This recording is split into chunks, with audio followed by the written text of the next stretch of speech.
Okay folks, my name is Jim Devine. I'm working with Advanced Energy Panels, and I'm going to show you today how our energy panels will make an old window Energy Star efficient and air seal it at the same time. This is one of our energy panels. It is a double glazed ultralight panel.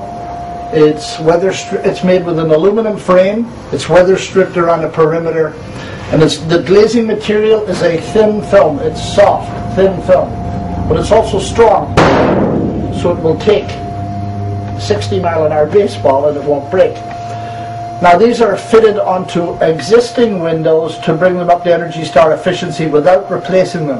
And there are two ways to do that. One is to surface mount it on the window surface, on the molding around the window opening. And the second way is to mount it on the inside of the window against a window stop. This is a window stop, this strip of wood going up. It actually goes up both sides and across the top.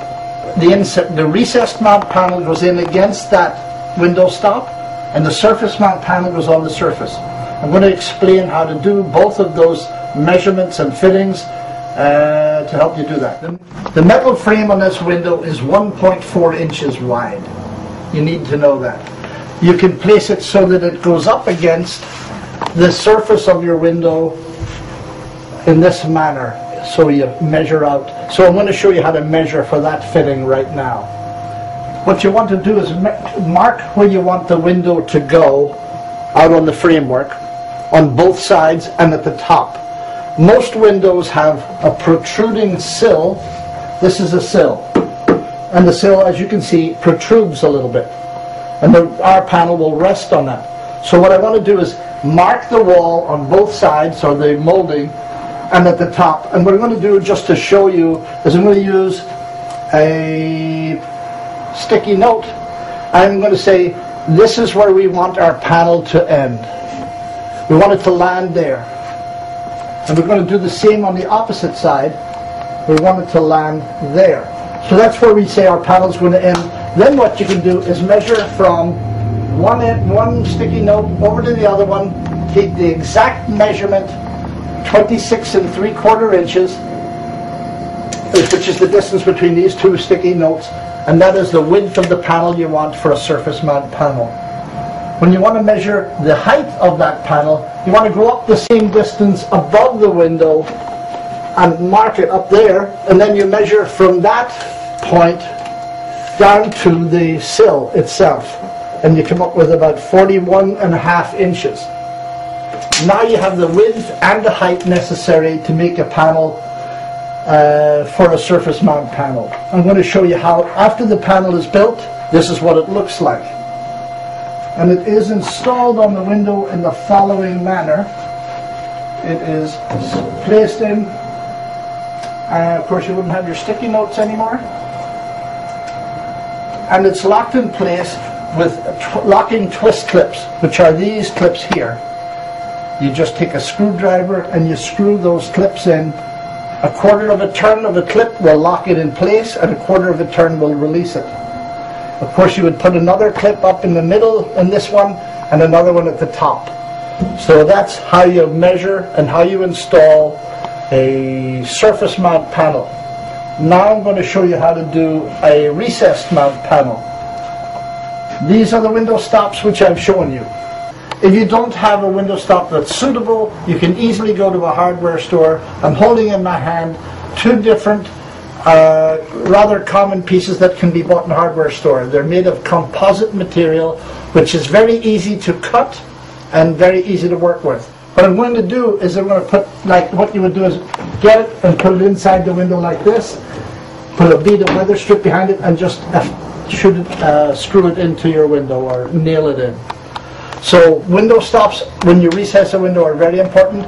There are a lot of varieties of thickness of material at your local hardware store. So what we're going to do is we're going to measure the width of the opening. So you measure in against the side, like that, against the side of the windowsill, or the window jamb, and you measure over to the far side, and that looks like it's 24.25 inches. So you've got a width. Then you measure the height, which is from the sill up to the top of the window jamb, or up inside. So you measure that way, and you come up with the measurement for that, and that's 41.5 or 40.5 inches. Now that you've got those measurements, what you do is you reduce both the width and the height measurements by 1/4 of an inch. So you subtract 1/4 of an inch off this one, subtract 1/4 of an inch off this one, and the purpose in that is so that you can get the panel into the opening despite mild irregularities. On this one you can actually see a screw sticking out just a little bit, and if you made it too tight, that screw would interfere with your ability to put the panel in. So the 1/4 of an inch allows an 1/8 of an inch of play all around. Now once we build the panel, or have it, you would have it built and sent to you, how it would be installed would be first it would be laid in place on the base like that, and pushed in against the window stop. The weather strip again is air sealing it, and it's also creating a thermal break, stopping the heat from going outside. We've got a clip that goes in to hold it in place, and you drill a small hole in the side of your window jamb, and you push this nylon pin into the hole, and that holds the window in place. But what you'll notice what we do is we do not use a screw. When you want to remove the window, you simply pull the pin out, and you pull the pin out on this side as well. It's pretty easy to do. And at the bottom, you're going to see that there are pull tabs. If you look down at the bottom here, these are very hard to see actually, but there's plastic pull tabs on the bottom, and you grab the pull tabs, and what you do is you can pull the window panel out like this. And this is what the pull tabs look like. They're flapper tabs that just give you something to grab to take the window out. And that's how to measure and how to install a panel. And again, like I said, on the recessed mount, you always subtract 1/4 of an inch on the height and 1/4 of an inch on the width.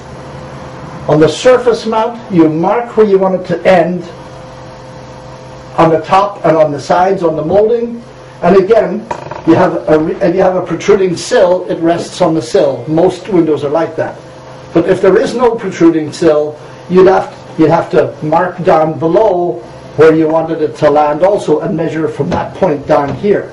But a protruding sill, it always would rest on it. So a lot of times when we build windows that are oversized, or sometimes people do this in a historic home with a very large historic window, we can build the panel or the window panels so that they're in two sections, not one.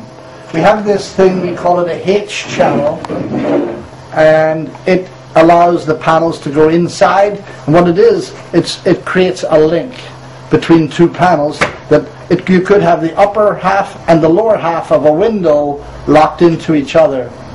And if we sometimes do windows 40 feet tall, or church windows, or very large windows in different places, we build multiple panels, we link them together with this channel, this H channel, and it makes an airtight seal and allows us to build, we've done windows up to 40 feet tall. But how we've done that is we'd have 5 or 6 panels linked to each other with this kind of a channel that allows our panels to be locked into each other. The H channel allows you to build windows one on top of the other, but of course you can see that it also allows you to build windows side to side.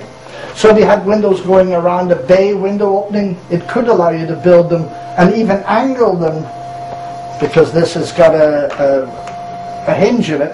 You can angle a second window off at a different angle. But it also allows you, if you have sliding doors, you can put half a door in here and half a cover for an opening in here. So the sliding door, instead of being massive, like 4 feet wide, it only needs to be 2.5 feet wide, 2 sections linked with this channel.